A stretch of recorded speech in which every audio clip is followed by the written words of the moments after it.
Hey guys, Will here. So today we're going to be checking out the Grid by Simlab MPX wheel. Now this is a very high-end wheel with a very high-end price tag, but out of all the high-end wheels that we've tested here, this has quickly become one of my all-time favorites. So today I'm going to be showing you why I love this wheel and why I think it will give Lewis Hamilton PTSD.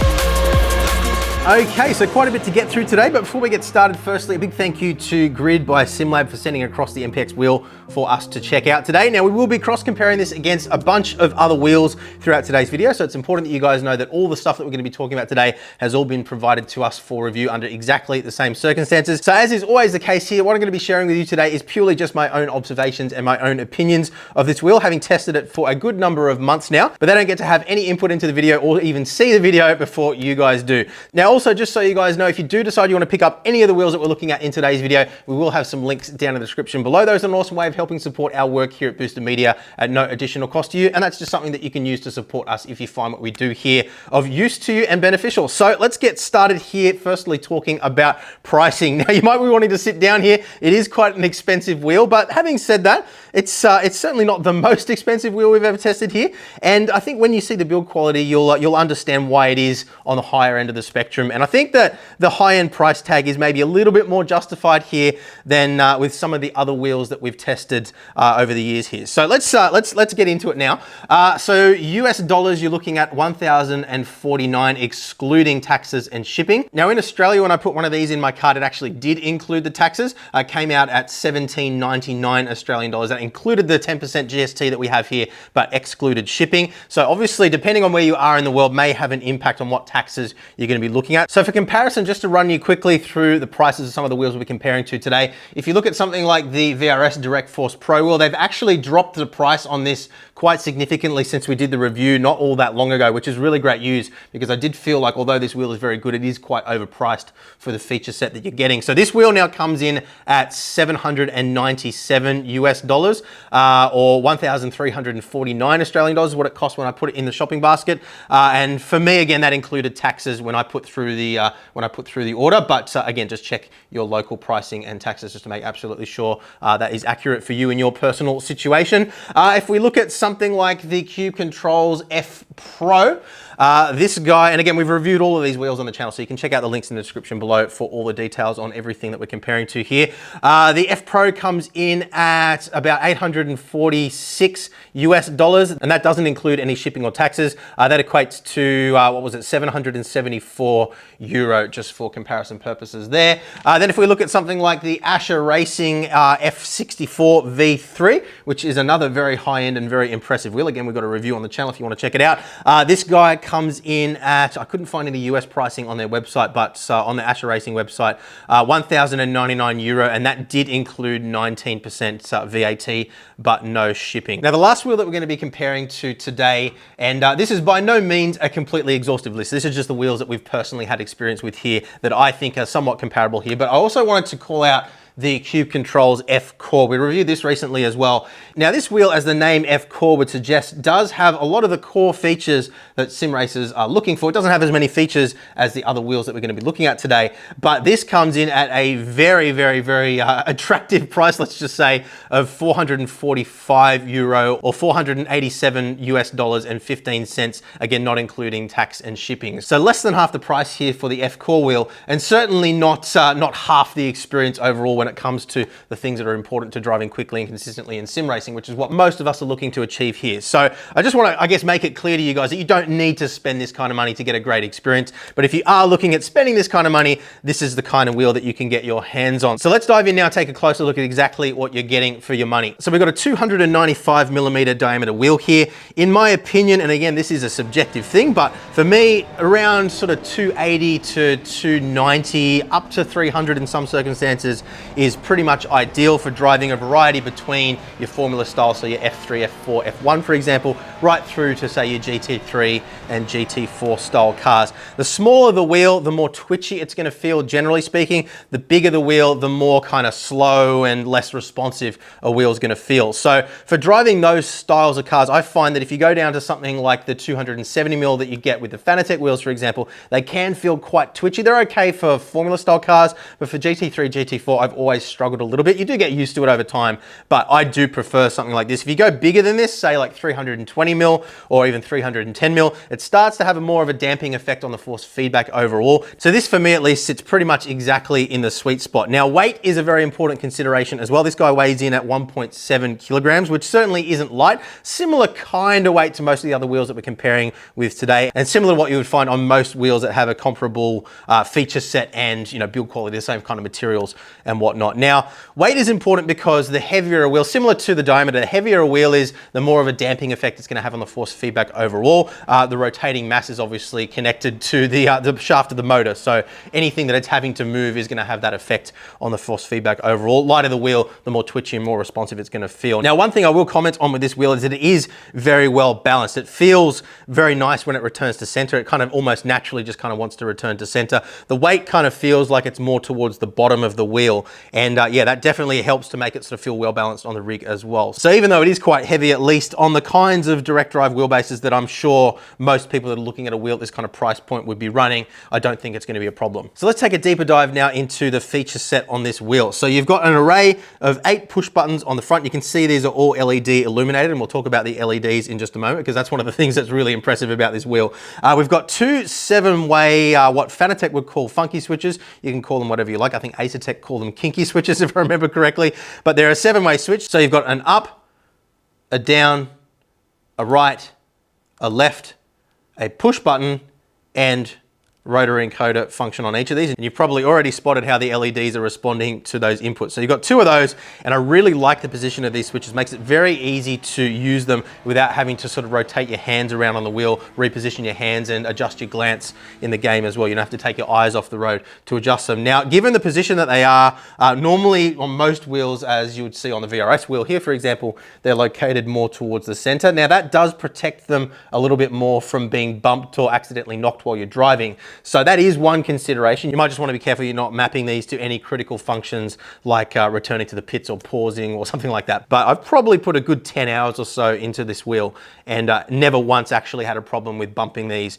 that I was aware of anyway. So that's not proven to be an issue for me, but you of course may be different. So then we have 5 rotary encoders on the face of the wheel. These also do have push button functionality. What they don't have is multi-position switch functionality though, which is something I was a little bit surprised by. Most high-end wheels at around this kind of price point do have that multi-position switch functionality. What that means is that it's relaying the position, the physical position of the switch back to the sim rather than just a pulse in either direction as you make adjustments. And the benefit of that is that if you select engine map 2, for example, and then close the sim, go back in, with a rotary encoder, it won't remember the position that it was in. So engine map 1 might then become engine map 2 and so forth. Whereas with a multi-position switch, 2 is always going to equate to 2 inside the sim. The other thing that we don't have the ability to do on this particular wheel that we do have on some of the other wheels is adjust that pulse width. So what that means is you can actually adjust how long that pulse duration is each time you move the switch. That can in some cases allow you to fine tune the feel of the switch if you prefer to kind of have to twist it one hole, like that kind of thing to move it once inside the game as opposed to one click equals one move. Then that's something that you can kind of configure with those wheels, whereas this particular one doesn't allow you to do that either. So that's something that they might be able to add in firmware later on, but a rotary encoder is always going to be a rotary encoder and never function as a multi-position switch because the electronics are actually physically different between the two. So that one is worth noting. So then if we set this guy quickly aside here and grab my other sample, and there's actually a very good reason why I have 2 of these, which we'll get to in just a minute. But having a look at the rear face of the wheel now, you can see we've got 4 paddles, 2 shifters, and 2 analog paddles. Now the shifters have been something that has caused quite a bit of debate, let's just say, in the Grid by Simlab Discord channel. Now, that's actually the reason why I've got 2 samples here as well. So this is the original wheel that they sent me. You can see there's some screws out here from when I was attempting to open it up. We'll talk about that in just a minute too.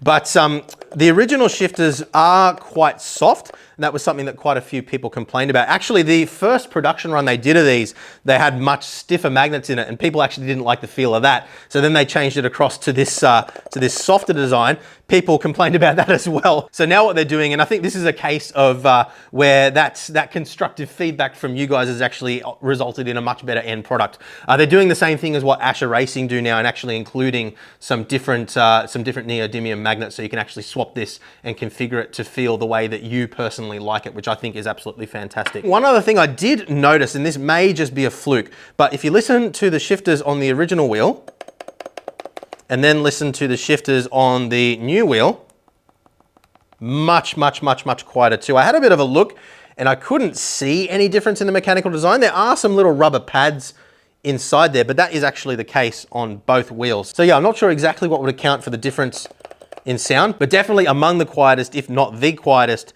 magnetic shifters that I've ever used on any sim racing wheel, which I know is important to a lot of people. If we grab the Asher Racing wheel by comparison, this is probably the loudest one I've ever tested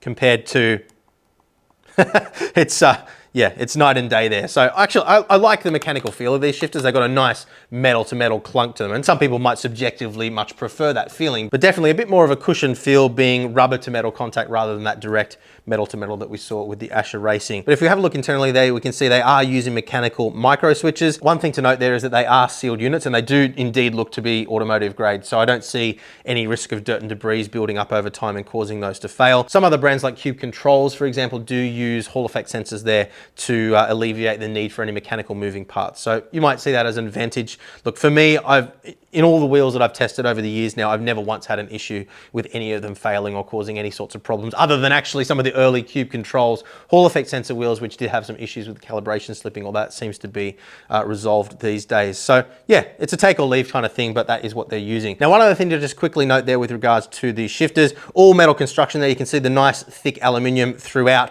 and even the paddles there themselves are aluminium too. You can see nice little slots there to be able to move the paddles in and out to suit your particular hands. And we also have a little bolt on either side, which we can loosen to adjust the physical position of those switches in and out to the default position, which is just a little bit shy of the minimum, was absolutely fine for me though. So I don't see that being an issue for anybody. And then if we move on to the analog paddles, you can see once again, a similar kind of adjustment here for moving the paddles in and out, and a good, nice long throw on these paddles too. So if you are wanting to use these as a throttle and a brake, for example, if you can't use pedals for some reason, they do have enough throw there that is definitely going to be possible. I never drive that way, so I can't really comment on how effective it is, but what I can tell you is that these do have quite a nice progressive feel to them, which means that you do build up muscle memory pulling on these. You can kind of consistently pull to the same point rather than it kind of just being a lucky dip every time you pull on those. So no complaints there, no movement, no slop, no flex, nothing to complain about there whatsoever. So let's set that guy aside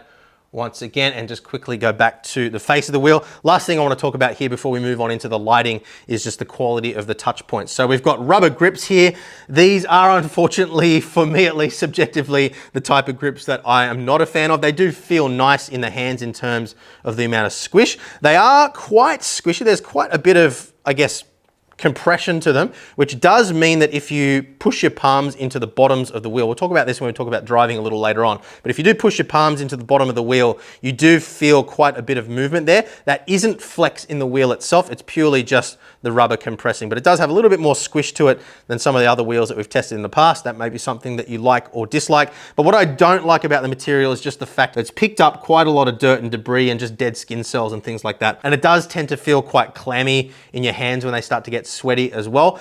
Obviously not going to be an issue if you're driving with gloves, which most of us are going to be doing on a wheel at this kind of price point anyway, and you're not going to have the same kinds of issues with wear and tear that you'll have with something like leather or Alcantara, of course. So a good choice in that regard. But if we again pull up the Cube Controls F Pro wheel, one of the things that I called out about this particular wheel is that they have the same kind of material here with their rubber grips, a little bit less squish, a little bit harder with these ones, but you can see these ones have actually got a somewhat smooth surface on them, which doesn't have that tendency to pick up dirt and debris like the other wheels. So again, a very subjective thing, but just something that is worth your consideration if you are trying to choose between the various different options that we have here. And another thing that I appreciated about these is that they actually have a plastic insert here rather than the rubberized material where your fingers rub. That tends to be the area where you get the most wear and tear on sim racing wheels, at least in my experience, particularly on the Fanatic wheels. A lot of wheels that have had more than say 6 months of heavy use, you'll find the rubberized coating on the plastics around this area tends to wear down. And this has had probably 50 or 60 hours of use in it now. You guys have seen it in a lot of my racing videos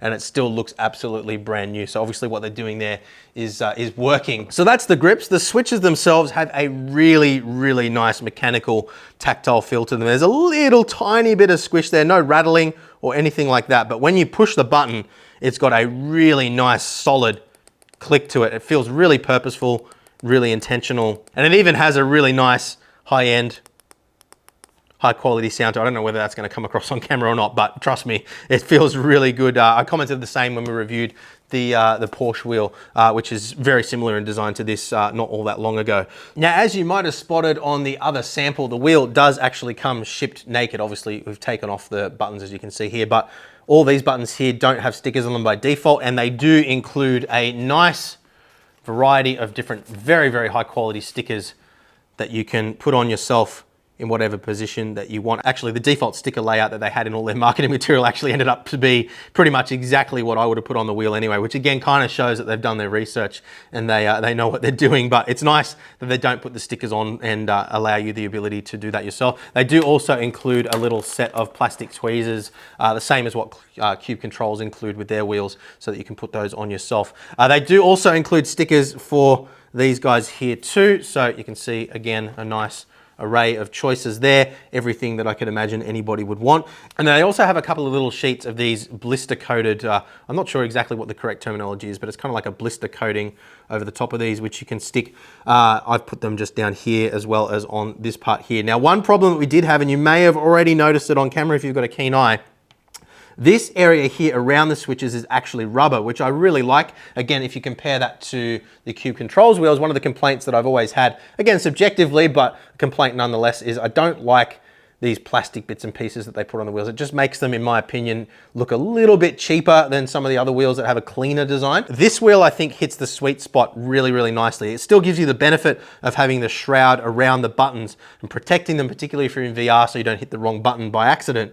But because it's rubber, it looks a little bit more industrial and a little bit more high-end, but it has the disadvantage of these stickers just not wanting to stick to it. They're constantly lifting up and falling off. Now, I'm probably just gonna end up using some rubber cement from one of my bike repair kits or something like that to stick these stickers on, because I'm happy with the sticker choices that I've made now.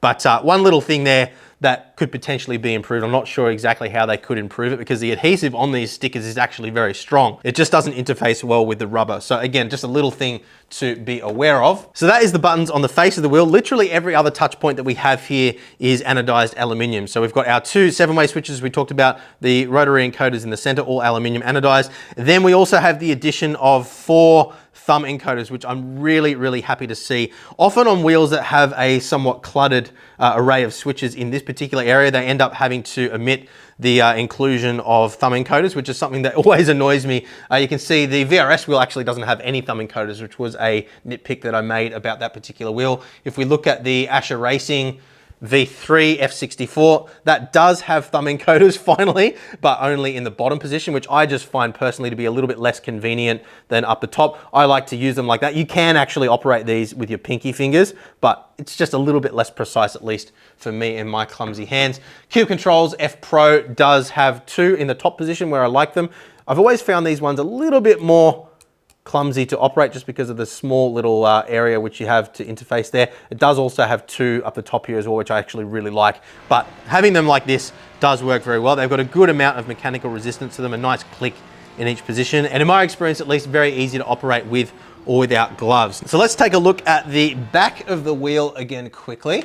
And this is the feature that I think is gonna trigger Lewis Hamilton. He accidentally bumped a little switch on the back of the steering wheel brake magic button without realizing it, and it ultimately resulted in him spearing off the circuit in turn 1. And if he'd gotten those points, if he'd podiumed in that race, he would have ultimately won that championship. So yeah, definitely a PTSD moment for Lewis Hamilton if he ends up owning one of these wheels. But nonetheless, it's actually a really, really handy feature. So we've got 2 push buttons on the back of this wheel, and what that means is that you can easily just knock them maybe a little bit too easily if you ask Lewis Hamilton, but you can easily just knock those with your fingers and enable features like, say, DRS or ERS deployment, again, depending on what you're driving. But I've been using them for those features specifically. Now, unlike on the Mercedes F1 wheel, these ones aren't so soft that you're gonna bump them by accident. And again, they've got a really nice tactile feel to them, nice and smooth as well, so you can easily hit them with the side of your finger without having to reposition your hand, which is, again, of course, very important. And yeah, I think at least a very, very nice inclusion on these wheels. So let's talk now about LEDs, and there are 72 of them on this particular wheel. So we've got an array of, I think it's 4 LEDs in each one of the push buttons that allows the various different colors, and then even more around the outsides of these rotary encoders. And what that means, as you guys have already seen, is when you make a movement, it can actually spin around and animate relating to what you're doing. Now, this is all controlled either through their own software, which I'll show you in just a minute, or through SimHub. And basically with SimHub, as a lot of you guys would know by now, the sky's the limit pretty much when it comes to your creativity. There's all kinds of crazy profiles which you can download that other people have made on the Grid Engineering Discord channel. But yeah, just to give you the idea here, you can see even when I flick these 7-way switches up, down, right, left, it gives you a visual representation on the wheel. Now, you might have noticed that there isn't a RPM LED strip across the top of the wheel either. That can also be replicated here if you wish to as well. So you can actually have these top 2 switches flash red when you hit your predetermined RPM level. And yeah, pretty much, again, the sky's the limit when it comes to functionality here, but it does give you that nice visual feedback, let you know what's going on. It also allows you to set up things like spotters, have the wheel light up on one side when you've got a car on that side, and so forth. Flag LEDs as well, so you can have it flash blue, yellow, green, whatever, as well as things like your pit limiter too, but I'll take you through how all that works in just a second. So all in all, of course, with the absence of a LCD screen, a very feature-rich wheel, which does what it does extremely well, at least in my opinion. So just quickly before we move on to the software and driving, just want to quickly talk about some of the inclusions inside the box and how we actually wire this guy up as well. So I'm just going to set it over to the side here for you now. So you get, I already showed you the stickers, so we don't need to cover that again. Tweezers for the stickers as well. I talked about the magnets that they now include too for the shifters. They do also include an array of mounting hardware and Allen keys to allow you to bolt this to pretty much any standard 70mm hub that you can imagine. I'll actually just quickly show you that too. So grab the other wheel. You can see it's just a standard 70mm pattern here. You can see nice thick anodized aluminium as well. Absolutely no issues with flex in this guy whatsoever, nothing that I could discern at all. Every second hole is threaded as well, so regardless of whether you've got a threaded or non-threaded hole set on your quick release, you're not going to have any issues screwing this on. And as simple as that when it comes to mounting. Now, the other important thing to cover here is how you actually connect this to your PC. So you get a nice high quality thick coiled cable, and you'll notice here we've got a screw-in type connection on both sides of this cable. So you can see here it's screwed in to this nice connection down here. And if we grab that other wheel again quickly, one of the things that they do actually call out in some of their materials is the fact that this connector is actually replaceable. So you can undo these 2 hex bolts just here and actually get a new connector from them without having to pull the entire wheel apart, which is a nice touch. If for some reason you do happen to break the connector, the odds of that happening, honestly, with the quality of these connections, I think is extremely slim, but nonetheless, it's something that you can do yourself should the need arise. So one end plugs into your steering wheel. The other end is going to plug into this little power injector box. So you get this inside the package. You also get a little power supply, and that is rated to 36 amps or 3 amps at 12 volts. So it's not using the standard 5 volts that you get with USB. It's using a 12 volt power injector. And that has an array of different heads that you can plug into it depending on where you are in the world too. So it does actually come with an Australian plug, which is pretty rare these days. So that was something that impressed me. So you plug this guy into your wheel. The other side goes into the power injector. So you can see the connection on the top of that. And then on the back side, you've got a little DC jack, which obviously plugs into your power connection. And then you've got a nice long USB A to B cable here with a L shape or 90-degree connection that plugs into the other side of this guy, and then that plugs into your PC. So that gives you a nice convenient place to mount your connection on the rig, nice and close to your steering wheel. And that ensures that you've got the right amount of power being delivered to your wheel. So you can see here as well, a nice high quality metal construction. Now, one of the nitpicks that I had with the Porsche RSR wheel that we reviewed not all that long ago was that there was no power button. So what that meant is that anytime there was power being delivered through this guy, the wheel was basically lit up and active, which I didn't really like. You can see now they do in fact include a little power button on the top of that module, which is a really nice little inclusion. So carbon fiber insert there. And again, just even the attention to the detail and the quality on this little guy, you know, absolutely amazing, which is again what you would expect for the price, but certainly nothing to nitpick there in terms of quality. Nice convenient mounting points here on this guy too, so you can bolt that conveniently on your rig. So the main advantage of this is that it ensures that you're going to have adequate power delivery to your wheel at all times to keep all those functions running. One issue that we have run into with some other wheels, admittedly none that don't have an LCD screen, is that in some cases, if the power delivery isn't quite enough, if you're running plugged directly into your PC or you've got a USB hub that's already close to being overloaded,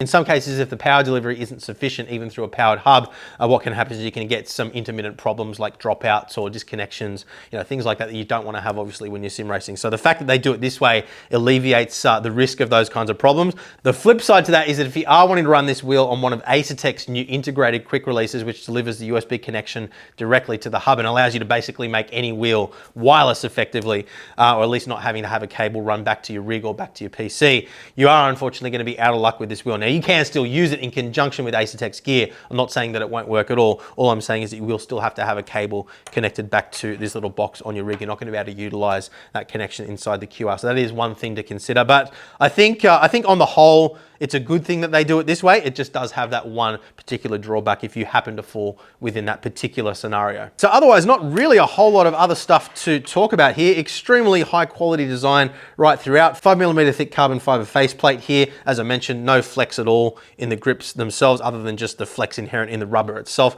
but the actual frame or the faceplate isn't twisting at all. It is worth noting that the rigidity of the grips does come from that carbon fiber faceplate itself, so there's no spider structure internally, which is actually running through into the grips like we see with some other wheels.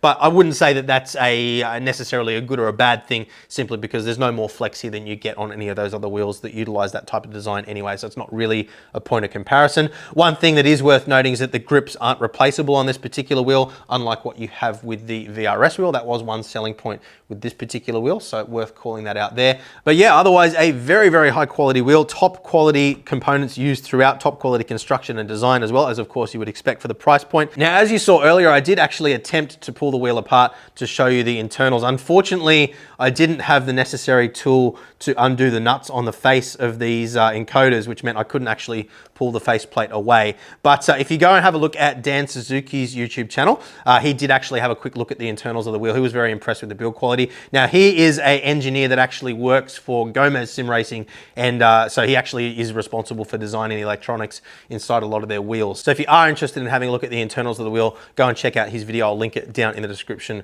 below for you guys. But I think that covers everything we need to in terms of the hardware. Let's jump over onto the sim rig now, take you through the software configuration and the driving experience. So time now to give you a sense of what it's actually like to use and set up one of these wheels. Now, there's quite a lot of complex software that you can use, but they've also done a really good job of keeping things nice and basic for those of you who might not want to deep dive into things like SimHub. So we're going to start off just by running you through the quick setup process that you'll need to do the first time you get the wheel. That is as simple as just holding down the button A and what do they call it? The button CM.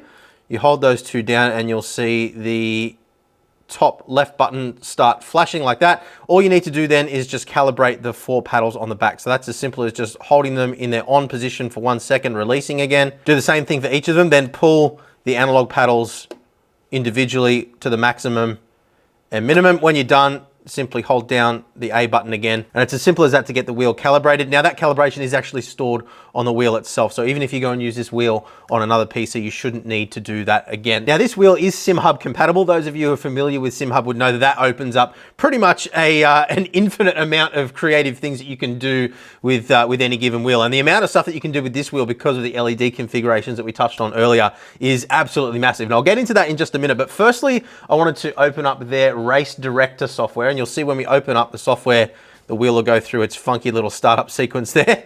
But I wanted to start this by saying that when we first reviewed Grid Engineering's first product, I believe it was their DDU, One of the, I guess, observations, not necessarily complaints, but observations that I had at the time, and that was a number of years ago now, was that for such a powerful and complex product, there wasn't a lot of community support available at the time. They didn't have a large selection of profiles that they had available to users, which made it a little bit, I guess, overly complex to use in the first place. Now, I'm really happy to say that in the more recent products that we've tested, and when we've gone back and had another look at that DDU as well, they have made some really significant improvements in that regard. They've got the Discord community where they share profiles and community can get involved with that process as well. But they've also just released their own software package, which gives you the basic functionality, all the essentials, without having to need to even go into something like SimHub if you're not that way inclined. And that's what we've got here with this Race Director software. So when you first open up the software, it's going to prompt you to just manually select the devices that you have installed on your PC. You can see here we've got the Grid MPX steering wheel, so we've got that one clicked.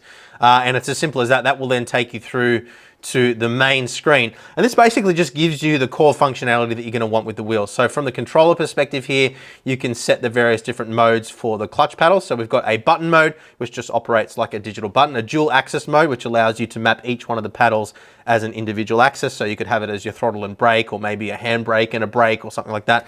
It just purely depends on what you want to do with it. And then also a standard bite point type clutch mode as well, which allows you to set a bite point and then release one hand to reach that bite point and then release the rest of the clutch from the other hand. Exactly the same as what we've seen on a number of wheels. Now, importantly, you can switch between these three modes and adjust the bite point on the wheel itself without having to Alt Tab out and go into this software. And that's something that I look for in every wheel that we review these days, because it's something that's becoming pretty much standard practice these days. So it stands out as something that's missing if the wheel doesn't have it. So the way you do that is simply hold down that A button again, and then use these three buttons here on the right hand side as your selection. So the top one, we'll change it to button mode, and you can see there it's reflected on the wheel as well as in the software. So immediately that's gone to button mode, dual axis mode, and bite point mode, as simple as that. So really clear. Obviously, it doesn't actually tell you on the wheel what mode you're in, so you would need to remember that. But in the absence of an OLED display on the wheel itself, I think this is about as well as they could do with it. And then to adjust the bite point, you hold in that A button again and pull on the left-hand side clutch. And then you have a coarse and a fine adjustment here, exactly the same as what we've seen on a couple of other wheels recently as well. So the left-hand side button here adjusts in 10% increments, so you can see the value there jumping up in the software, and then the right hand side jumps in 1% increments. So for the car that we're going to be driving today, we probably want to have about 75. So we'll go down one click there and then up 5 or so here. That's 65. There's a little bit of lag there in the bite point percentage, but we might actually just go in and just type in a value there, just so we know we have it exact. So really nice that we have that functionality. And you could see again when I was adjusting there, it does give you some sort of visual representation on the wheel of what you're doing in lieu of actually having a percentage value on a screen on the wheel itself, which obviously isn't possible on a wheel that doesn't have a screen. So as simple as that for the calibration there. We also have a tab here for LEDs that allows us to quite simply just configure the LEDs through a variety of different settings, colors and whatnot. So we can set it up as a spotter, a rev bar, a flag, a pit limit warning and so forth. You can see all the various different options here. And each one of the buttons, as well as the encoders on the face of the wheel, are individually configurable. So if we click on one of the encoders, for example, you can see here that we have pretty much the same kinds of settings, but a couple of additional options here as well, which we can go through. So that gives you a basic rundown of what's available in the software here. And we can also save different profiles to different cars or sims, depending on what you want to do as well. So really great that they have this software here for those that just want a, jump in and drive kind of setup.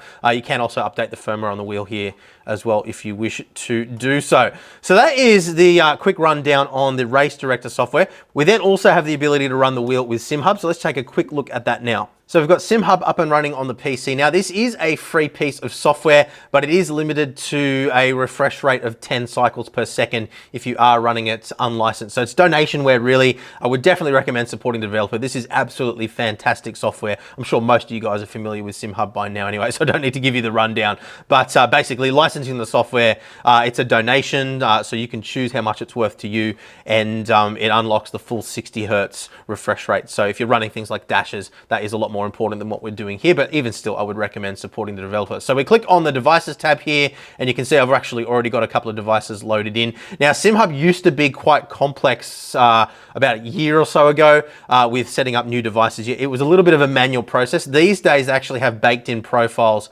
for a lot of different devices, and I really hope that the developer actually gets a bit of money from each device that's added here by the manufacturers, because they definitely deserve it. But one of the devices in this list, as you'll see if I scroll back up, I think I've probably already gone past it, is the Grid by Simlab MPX. So I've already added in, I'm not going to do it again now.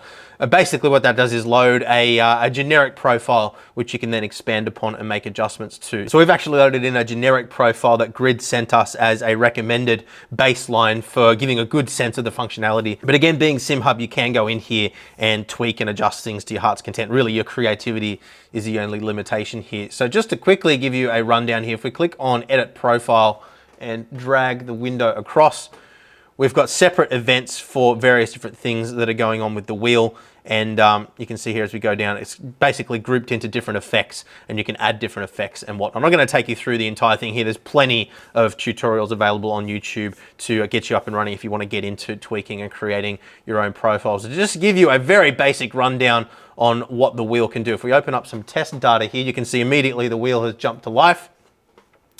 And we can see we're at the moment simulating being in a car. Now, if we reach the red line here, you can see the two knobs on the top here do actually flash red, which is really cool. And again, the RPM level there is adjustable. That is in lieu, of course, of an actual RPM strip across the top of the wheel. We have a nice little animation when the engine starts, for example, and you'll see that later on when we get in and do some driving. When the pit limiter is on, for example, you can have it with a really stark flashing in your face to let you know that you are indeed in the pit. And I should probably actually reconfigure that so that it's my pit button that's flashing rather than the headlight button, but you get the idea here. And that's, you know, relatively easy to fine tune and tweak to your individual preference. Then we also have all sorts of different triggers down here as well. So for things like when the ABS kicks in, we can have the wheel flash like so. Traction control as well, DRS active as well. You get the idea here once again. And then for flags as well. So if we've got a yellow flag, for example, the wheel can light up yellow. So it's a good visual representation to let you know what's going on the track. Often when you're looking at a two-dimensional screen, it's easy to miss things like that. Whereas when it's in your face and actually illuminated, it kind of shines in your face and makes it very easy to see subconsciously. It kind of just flashes up. We also do have spotter functionality here too. So say for example, if you don't want to run an audio spotter, if you've got a car on your left, you can see the left-hand side of the wheel will illuminate red, and likewise for the right-hand side too. Now I should also mention here that we have adjusted the brightness right down for the camera, so it's not flaring out, but you can adjust the brightness of the wheel through a massive range there. Pretty much the same as what I've described some other wheels recently as, pretty much thermonuclear brightness there at 100%, way brighter than I would ever want it, all the way down to very, very dim there. It doesn't just drop out immediately when you get down to low percentages, so you can run it at a very faint illumination there and still get relatively rich color out of it, which is quite nice. And again, just so I'm absolutely 100% clear here, this is just one person's interpretation of you know, making use of the functionality of the wheel. You can get as creative as you want with this and make it do any one of the things that is possible with the LEDs and buttons that we have on this wheel. But I think that covers everything we need to in terms of a quick overview of the software. If you have any questions, let us know in the comments down below. Let's jump in now and talk about the driving experience. So I have been driving with this wheel behind the scenes now for a good number of months, and there's a couple of things that I think stand out to me in particular. So first of all, let's talk about just the feeling of the wheel in your hands. So 295mm, for me, that is pretty much exactly bang on perfect for a wide variety of different GT style cars. So GT3, GT4, even as far as, you know, your Formula 1, Formula 3 cars. This suits me personally really, really well. Gives you a good sense of accuracy. It's not too wide in diameter that starts to make everything feel dampened, but it's not too narrow that it makes everything feel twitchy either. And that's always been a complaint that I've had with, say, the Fanatic Formula style wheels, for example. They're just that little bit too narrow for me. That makes everything feel a little bit twitchy. It makes it a little bit more difficult to catch slides sometimes with finesse. This, I didn't have any problems like that whatsoever. Now the shifters, I've actually got this on the weakest setting now. What they've done now is actually include a variety of different magnet strengths, as you saw earlier, to give you the opportunity to basically choose and dial in the feeling that you want. But the default weaker magnet configuration was actually absolutely fine for me. I don't like to have it super stiff. It's still got a nice, clearly defined click to it. But yeah, absolutely no complaints at all for me. And we've already covered all the objective stuff there back on the table earlier. So go back if you skipped over that bit, if you wanted to have more information on the shifters. The analog paddles down the bottom as well. I'm actually a really big fan of these too. In the practical sense, when driving, they've got a good amount of resistance to them, a good amount of throw too. We talked about adjustability and all those things earlier on as well. But yeah, I find that the amount of progression that you feel in retracting these gives you a good sense of where you are throughout the stroke. Now, I don't drive with the throttle and the brake attached to these, so I'm not going to comment on what that's like, but I can't imagine that anybody would want anything more from these. And I do also like the addition of the little metal ridges on the back of these paddles too. It gives a nice feeling to them, and with or without gloves, you know, the little details like that are something that I at least appreciate. We should also talk about things like flex. There's absolutely nothing discernible there. You can see I'm wiggling the wheel around in my hands, and yeah, no issues there to speak of whatsoever. In terms of all the inputs on the front of the wheel, I absolutely love subjectively the feeling of all the buttons and dials. The rotary indicators, as we talked about before, got a really nice positive click to them in each position. There's no ambiguity there with regards to whether or not you've rotated something. Same goes for the 7-way switches at the top as well. They're a little bit less resistance in their rotation than what we have on the dial here, but that makes it easy to kind of just quickly flick an adjustment while you're driving. I really love the position of these as well. That's something that I haven't experienced on any other wheels to this point. Normally they have them in the middle position down here, which means you kind of have to take your hands off the wheel and kind of rotate around to make adjustments. Whereas when they're here, you can just kind of roll your hand up, and I just find it a little bit more convenient. You may disagree, and that's absolutely fine, but for me, they work really, really well. And I love the visual representation, the visual feedback that you get on the wheel, as well as we looked at earlier too. Love the fact that we actually have 4 of these thumb encoders as well. That was one complaint again that I had with the Asher Racing wheel. I loved that they actually had them, but I would have much preferred if it had 2 up the top here rather than 2 down the bottom, or ideally 4 like what we have with the Good Engineering wheel. That is just something that I make a lot of use of personally. As you can see with the stickers that I have on the wheel here, I've got traction, map, balance and bias all adjusted there, and that's easy to just quickly make adjustments to those on the fly.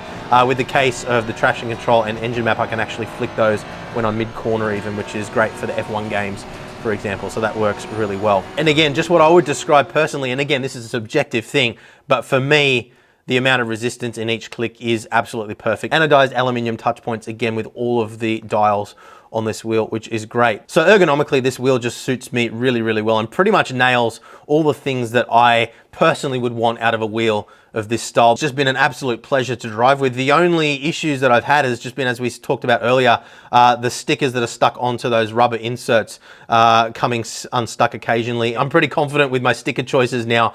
So yeah, I'll just put some contact adhesive on there, and I don't think it's going to be a problem moving forward. But yeah, that was literally the only issue that I've had with the wheel. In terms of software reliability and all those things, absolutely no issues at all. But yeah, look, in terms of all the things that I subjectively like in a wheel of this style, I've honestly got to say that this thing absolutely nails it. So I guess the standout feature for me, or the 2 standout features for me, would be the way that we can program the LEDs to react and, you know, give us a visual representation of what's happening on the wheel. Now, it might seem a little bit gimmicky to some, but I actually find that it does help me when I'm racing, because I know for certain that I've pressed a button and it just looks really cool. But I think in terms of the actual driving experience, the thing that I've enjoyed the most about this wheel, in addition to the position of these 7-way switches, which just really suits me well, is the 2 buttons that we have here on the back. Now, I've been using those for things like DRS deployment or as an overtake button. Again, of course, depending on the game that I'm driving with, a pit limiter in some games, you can just kind of knock them with your finger, as you see here. And again, it means that you don't have to adjust your glance. You don't have to take your eyes off the road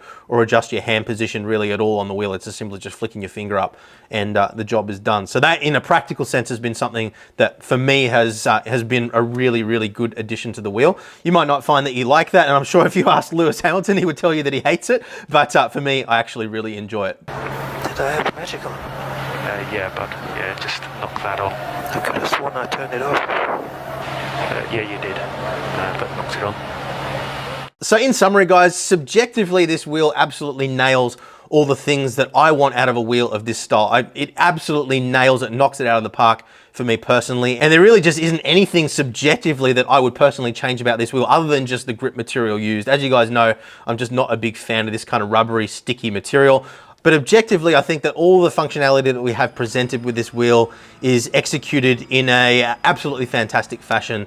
No complaints whatsoever when it comes to the feeling of the switches, the inputs and whatnot. All the touch points are done really, really well, right up there with the best of the best when it comes to quality, if not the best that I've tested in a sim racing wheel. I think Asher Racing and the VRS wheel that we tested recently are definitely right up there. Now, we looked at a lot of comparisons earlier on in the video, so I'm not going to go back through all that again, but I would just highlight in my conclusions here that, you know, this wheel does cost a lot more than something like the F-Core does from Cube Controls. And when it comes down to the core functionality and what's important with driving, and I think there's a very good reason why they call it the F-Core, because this wheel is really exceptional value when it comes to bringing that core functionality to sim racing. And look, in a practical sense, when actually driving a car, there isn't a massive amount of difference between these two wheels. Obviously, the touch points aren't quite the same quality that you get with the grid wheel on something that costs a lot less like this one does. But when you're driving with gloves on, you may or may not even notice those differences.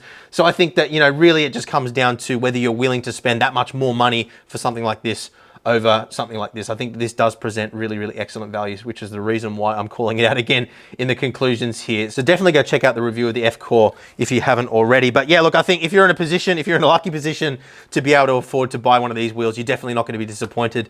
And yeah, I think it's as simple as that. So I really hope that today's video has helped you out, guys. If it has, please leave a thumbs up, leave a comment down below to let us know what you think if you own one of these wheels or you're looking at getting one of these wheels.